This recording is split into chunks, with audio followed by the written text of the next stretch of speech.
Bonjour. Deux mots pour me présenter pour ceux qui ne me connaissent pas. J'ai passé à peu près 40 ans à vivre dans la science pure et dure, spécialiste en mécatronique, informatique, intelligence artificielle, les interfaces utilisateurs, ce qui implique une bonne compréhension de la psychologie de l'utilisateur, et puis l'arrivée dans ma vie de mon fils avec son autisme m'a fait visiter d'autres domaines, en particulier le chamanisme.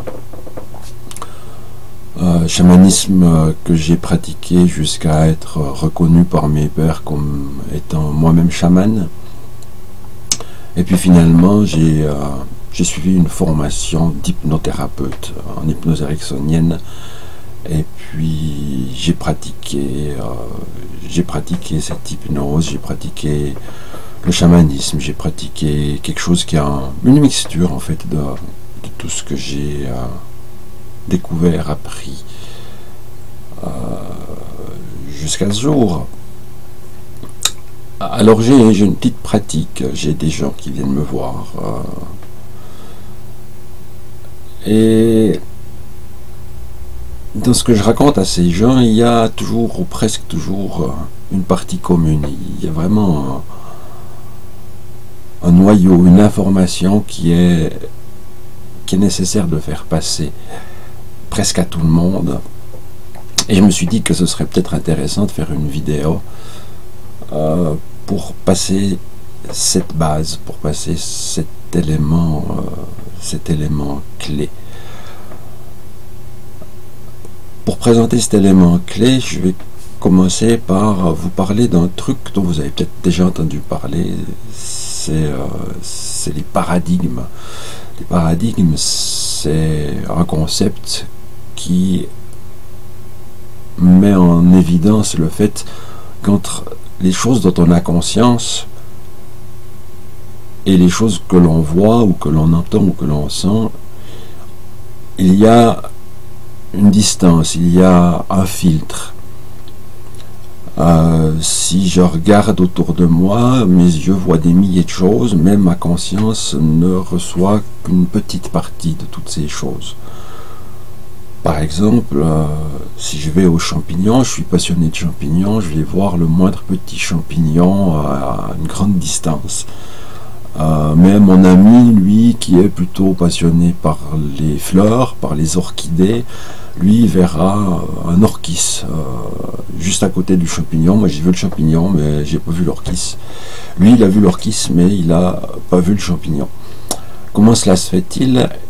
Eh bien, c'est parce qu'on a des choses qui nous intéressent dans la vie, on a des passions, on a des sujets d'intérêt, et notre esprit inconscient s'arrange pour que notre conscience ne soit pas encombrée par absolument tout ce qui se promène autour de nous, mais pour que notre conscience ne capte que ce qui est en rapport plus ou moins direct avec nos préférences, avec nos envies, avec nos motivations.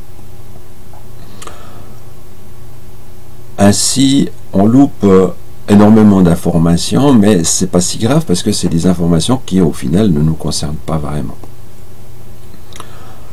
Un bon exemple du fonctionnement de ces paradigmes, ça pourrait être l'histoire que l'on peut raconter à n'importe qui. C'est une devinette qui dit avant l'emploi c'est mou, pendant l'emploi c'est vachement tendu et après l'emploi c'est dégoulinant. Alors évidemment la plupart d'entre vous ont déjà émis une idée sur la réponse à cette devinette, mais imaginez un instant que vous posiez cette même devinette à un enfant de 5-6 ans. Pensez-vous qu'il penserait à la même chose que vous? Certainement pas. Certainement pas, parce que ce genre de pensée ne l'a pas encore effleuré. Donc un enfant de cet âge-là cherchera dans tout ce qu'il connaît quelque chose qui peut coller à cette devinette, et contrairement à vous, il dira plutôt qu'il s'agit de la toile d'un parapluie. Ces paradigmes, ces filtres ils sont constitués vraiment par ce qui occupe le plus souvent notre esprit. Si mon esprit est occupé jour après jour par des rêves de voitures, je verrai les voitures qui correspondent à mes rêves dans la rue, alors que mon copain qui se promène avec moi ne verra pas du tout ces voitures, mais verra peut-être, que sais-je, il verra tous les t-shirts particuliers ou n'importe quoi d'autre, en fonction de ses préoccupations, en fonction de ses goûts.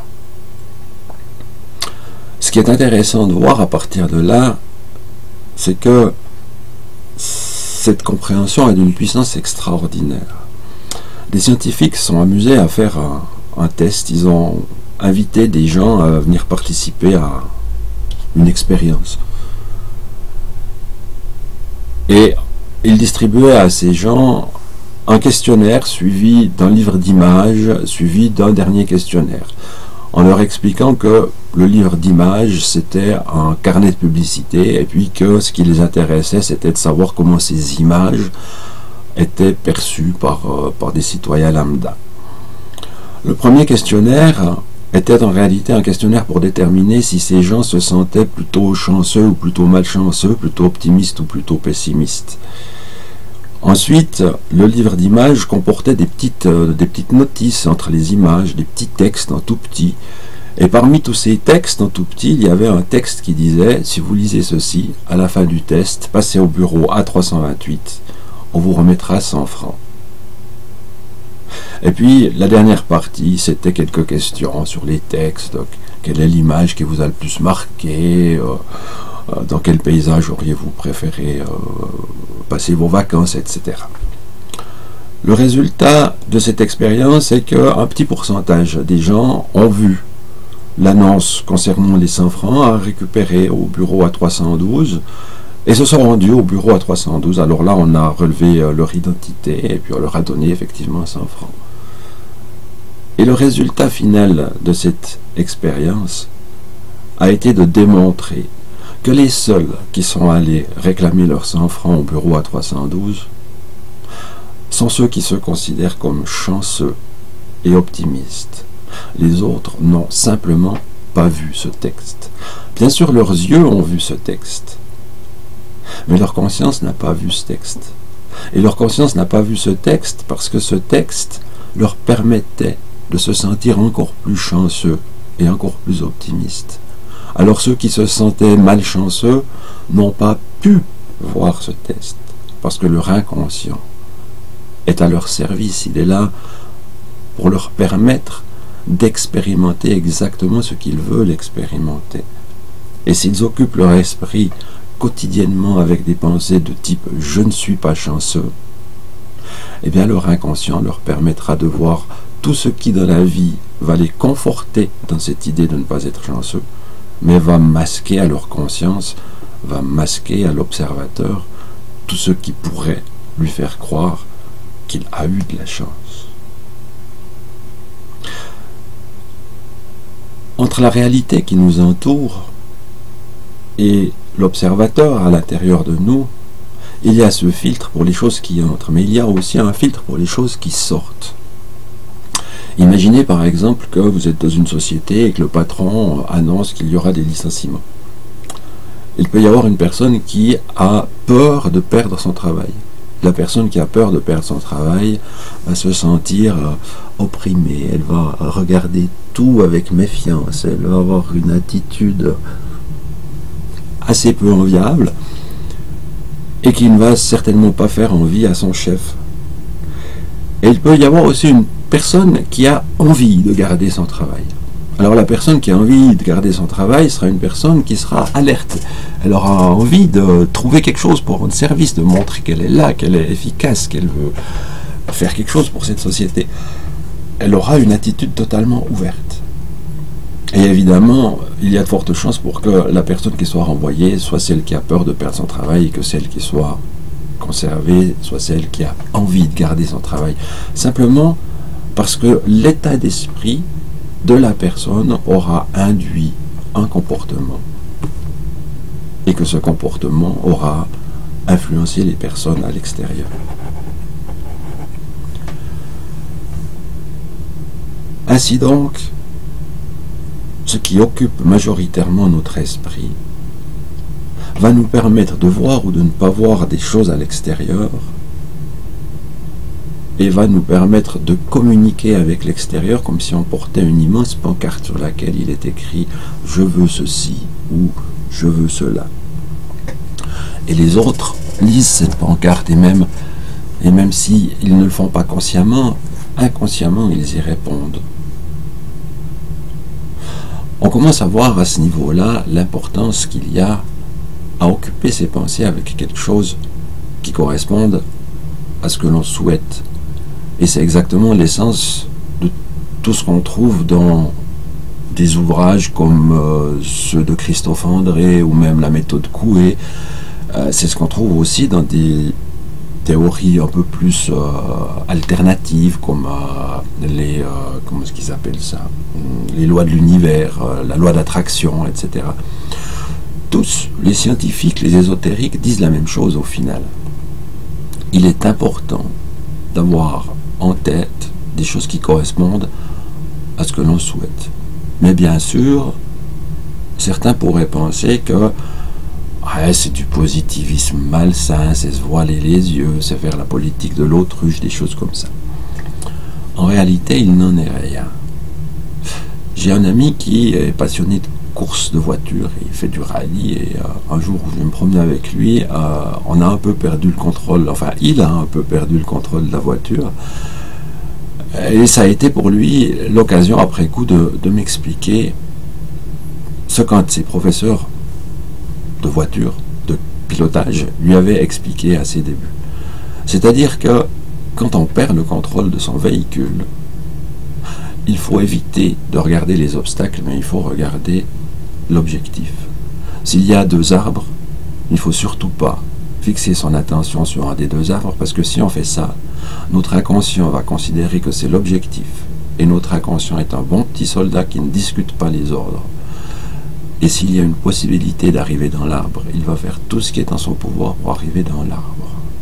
Par contre, si on regarde l'espace qu'il y a entre les 2 arbres et qu'on se focalise dessus, s'il existe un moyen d'arriver à passer entre les 2 arbres, notre inconscient le fera. Et vous avez déjà tous constaté que si vous devez réfléchir à comment faire, vous êtes beaucoup moins efficace que si vous laissez faire votre inconscient tout seul. Mais pour regarder l'espace qu'il y a entre les 2 arbres, il faut voir les 2 arbres, il faut en avoir conscience. Donc l'idée d'avoir un esprit occupé par ce qui nous intéresse, ça veut dire aussi que dans les bords de ce qui nous intéresse, il y a les limites de ce qui nous intéresse. On doit avoir conscience d'où s'arrête ce qui nous intéresse. De la même manière que pour voir l'espace entre les 2 arbres, on est obligé d'avoir conscience des 2 arbres. On ne peut pas simplement nier l'existence des arbres. Si on fait ça, voilà, de temps en temps on arrivera dans les arbres, de temps en temps on arrivera dans l'espace entre les arbres. Parce que l'inconscient, notre être, n'aura pas de direction.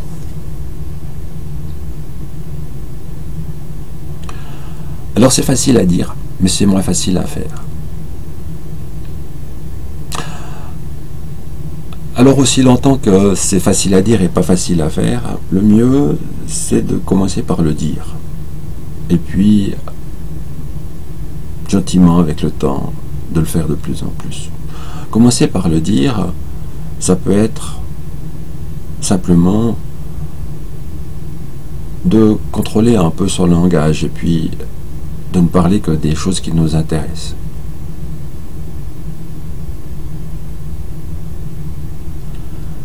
Ça peut être aussi de choisir de parler d'une manière qui soit compatible avec notre esprit inconscient. Notre esprit inconscient, il comprend les mots en fonction de la charge émotionnelle qu'il y a sur ces mots. Si je vous dis les vacances étaient formidables, le mot vacances va avoir plus d'impact sur votre inconscient que formidable, et le verbe était aura très très peu d'impact. Si maintenant je vous dis j'aimerais bien arrêter de fumer, Pour quelqu'un qui aimerait réellement bien arrêter de fumer, il y a le mot fumer qui va prendre toute l'importance. Le j'aimerais bien va devenir négligeable et arrêter, il est perdu quelque part. C'est un peu comme un enfant à qui vous dites attention de ne pas tomber dans le trou. Il est obnubilé par le trou, il ne voit plus que le trou. Alors que si vous lui dites fais attention de passer à côté du trou, si vous lui dites regarde le chemin qu'il y a sur le côté, là tu peux l'emprunter en toute sécurité, eh ben, il aura déjà moins cet attrait du trou.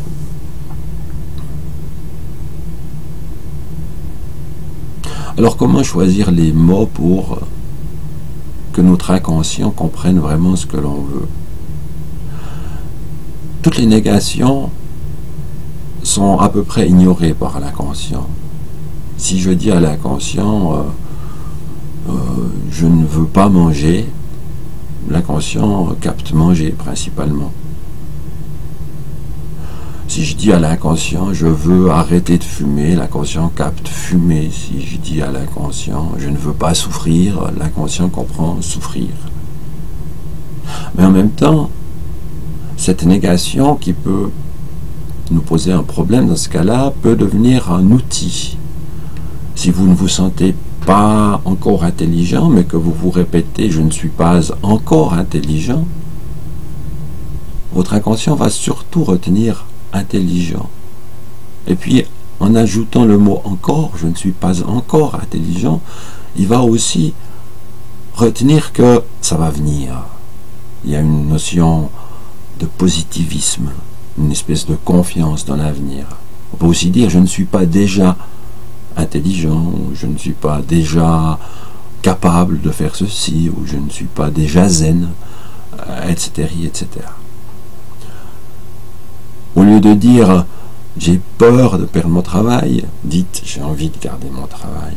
J'ai peur que ma femme me trompe, dites j'ai envie que ma femme me soit fidèle. Observez votre attention, observez votre langage, même votre langage intérieur, même les mots avant que vous ne les prononciez. Parce que tous ces mots-là, ils communiquent avec votre inconscient. Ils fabriquent ce filtre, ils fabriquent ce paradigme. Et c'est en fonction du choix de ces mots, en fonction du choix de ce qui occupe votre esprit, que vous allez repérer autour de vous les opportunités et que vous allez communiquer à l'extérieur ce que vous cherchez, de manière à permettre à l'extérieur de vous offrir ce qu'il peut pour vous permettre d'aller vers ce que vous cherchez. Notre esprit est un peu comme un petit enfant, il a besoin d'attention. L'attention, c'est la plus grande drogue de l'humanité. On a besoin d'attention. On veut qu'on s'attache à nous, qu'on s'occupe de nous, qu'on voit ce qu'on est en train de faire. Des expériences ont été faites avec des rats qui montrent que les rats qui sont laissés à eux-mêmes sans aucune attention meurent bien plus vite que les rats dont on s'est occupé avec bienveillance ou que les rats qu'on a maltraités. En fait, maltraiter un animal, c'est beaucoup mieux que de le laisser dans l'indifférence totale. Il en va à peu près de même pour l'homme, il en va de même pour notre mental. Imaginez un enfant qui fait un joli dessin pour sa maman, il apporte le dessin à sa maman qui le regarde l'espace d'une seconde et qui lui dit « ouais, il est joli, j'ai pas le temps ». Ah bien l'enfant il repart la queue entre les jambes, il est déçu parce qu'il espérait avoir un peu plus d'attention que ça. Il est tellement déçu que sur le chemin du retour il casse le vase de Chine et là c'est le miracle. La maman va s'occuper de lui pendant un quart d'heure, elle va lui expliquer que ce vase de Chine, il le savait, c'était super important, elle le tenait de sa grand-mère qui elle-même l'avait hérité de sa grand-mère, qui vient depuis des générations et des générations en arrière. Et là le gamin il a droit à un quart d'heure d'attention totale. Devinez ce que fera l'enfant la prochaine fois qu'il aura besoin d'attention. Consciemment ou inconsciemment? Eh bien, il va plutôt faire une bêtise qu'un joli dessin. Regardez maintenant le fonctionnement de notre mental. Si votre mental vous suggère une jolie idée, comme des vacances aux Caraïbes, tout de suite, il y a une partie de vous, la partie raisonnable, qui dit « Ah non, ce ne sera pas possible, j'ai pas assez d'argent, et puis mon patron ne sera jamais d'accord de me donner vacances, et patati, et patata. » Et vous avez, de cette manière-là, 1000 excuses négatives pour casser cette belle idée. Un peu comme la maman qui dit « Ouais, il est joli ton dessin, mais là, j'ai pas le temps. » Maintenant, imaginez que vous avez une autre idée. Vous parcourez votre internet, vous voyez une jolie carte qui montre avec plein de couleurs la catastrophe de Fukushima qui s'étend. Et là, vous vous dites, c'est la catastrophe, on va tous mourir. Oh, mon Dieu, puis il faut que j'arrête de manger du poisson. Et puis je sais pas si les arbres ont été contaminés, et patati, et patata. Et vous nourrissez cette idée. Vous la nourrissez, vous la chérissez, vous en faites un tas de choses, vous en construisez toute une montagne, alors qu'en fait, vous n'en voulez pas. Mais vous lui donnez de l'énergie parce que nous avons été habitués depuis notre plus tendre enfance à focaliser sur les problèmes et à ignorer les solutions. Vous faites une dictée de 154 mots. Le professeur vous dit que vous avez fait 5 fautes. Il ne vous dira jamais que vous avez fait 149 justes. De la même manière, on vous apprend dès le plus jeune âge qu'il faut prendre les problèmes à bras-le-corps, qu'il ne faut pas les laisser traîner. Tout de notre éducation nous apprend à manipuler tant qu'on peut ce qui est négatif et à ne pas considérer ce qui est positif. Eh bien, il faut renverser la tendance. Et cette tendance, elle est un peu comme l'ornière qu'a laissé un tracteur dans un champ en y passant 1000 fois. Elle est profonde, il est difficile d'en sortir. Et pour en sortir, il y a des techniques, comme par exemple la méditation.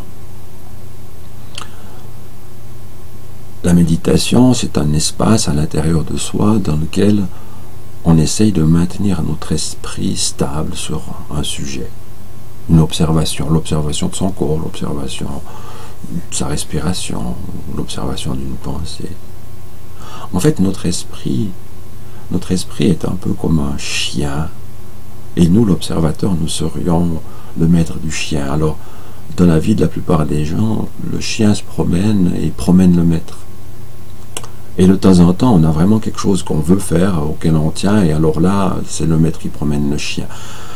Il s'agit d'inverser cette tendance, il s'agit de vraiment prendre le contrôle et de choisir quand on a envie de laisser le chien se promener librement sans se préoccuper de la nature des lièvres qu'il court.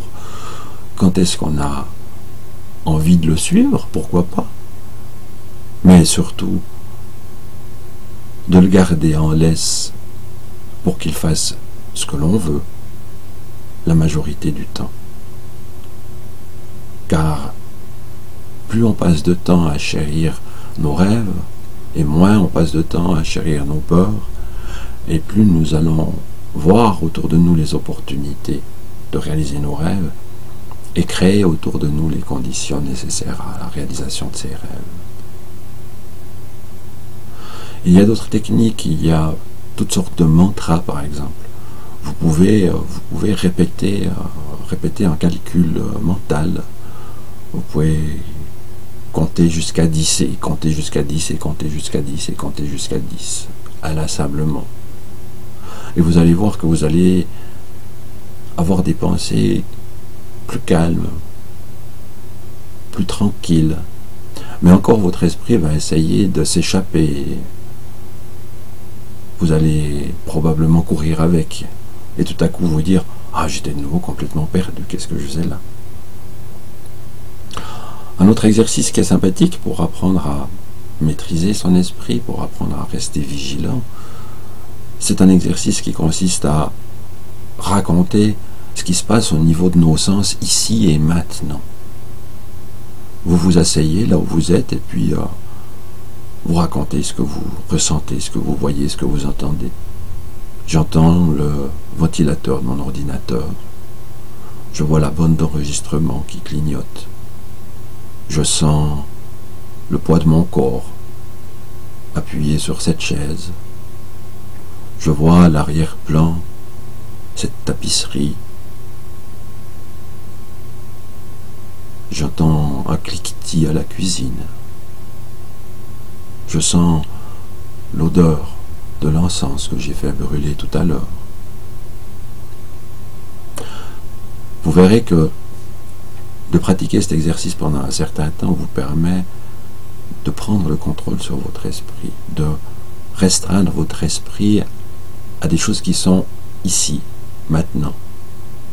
Et c'est un excellent exercice de vigilance.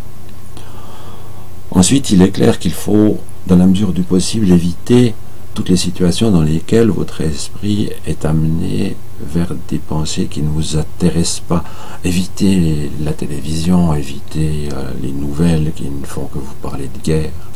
Vous le savez qu'il y a la guerre, vous pouvez prendre connaissance de cela en 2 minutes en regardant les manchettes des journaux, si toutefois vous trouvez que ça a de l'intérêt, mais occupez plutôt votre esprit avec ce que vous avez envie de créer comme avenir.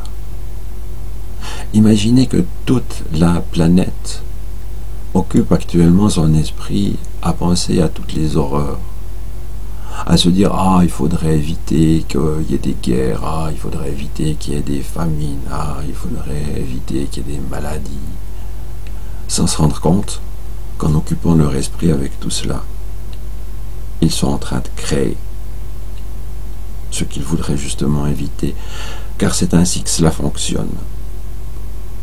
S'il y a quelque chose que vous voulez d'une manière très très forte, vous l'obtiendrez. Mais s'il y a quelque chose que vous ne voulez pas d'une manière très très forte, vous l'obtiendrez aussi. Car dans les deux cas, cela occupera vos pensées.